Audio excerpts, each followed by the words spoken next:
We've recently completed an interview with a remarkable woman, Shirley Crane from Katherine in the Northern Territory. Shirley grew up in far north Queensland among Aboriginal people and has spent quite a bit of her teaching career with Aboriginal people. She's still teaching in a pastoral capacity in Katherine, very young children of Aboriginal descent. She has a great deal to say and many insights, and I recommend each of these videos to you. What we've done is present 4 short videos and then 1 long one. Now the short ones are on aspects of Aboriginal culture, things like humbugging and payback and welcome to country. And as Shirley says, if we can't discuss these things, how can we fix them? And it's very difficult for Aboriginal people to integrate, that is to get a foothold in the modern society, unless they change some of their practices. I recommend these videos from Shirley Crane. The other thing that I think really needs to go is the payback, because if a person does something to an Indigenous person, there's payback. And this payback goes on between these tribes. I mean, if you think, the Campbells and the MacDonalds in Scotland are a bit over the top for having kept Glencoe going for the last 300 or 400 years, they've never seen anything yet, because some of these tribes can keep it going for 1,000 years. It's one payback after another payback after another payback. And our governments are not really geared to cope with that. We talk about closing the gap, but we don't even know what the gap is.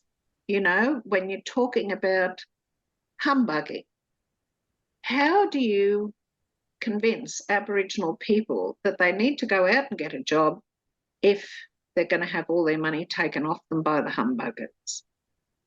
So that's one cultural aspect that is either going to have to go, or somewhere along the line, the governments are going to have to wise up and start dealing with this. The payback.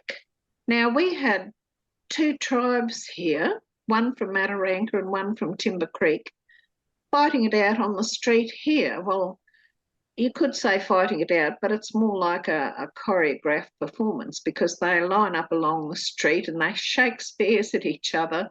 They throw rocks. Now, that might do some damage.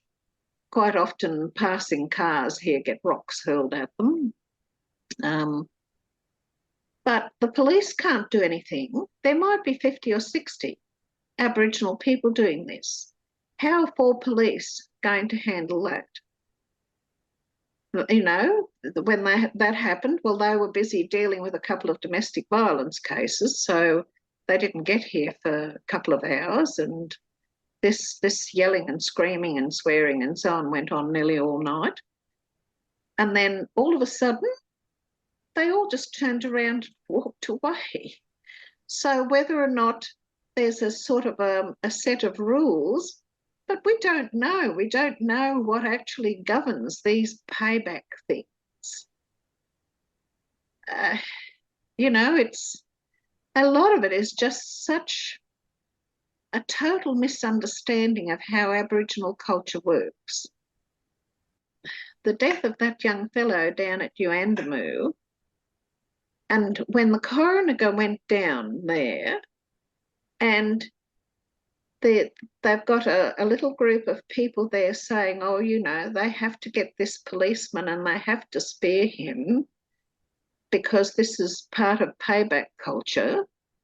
And the coroner's there and not saying anything about that.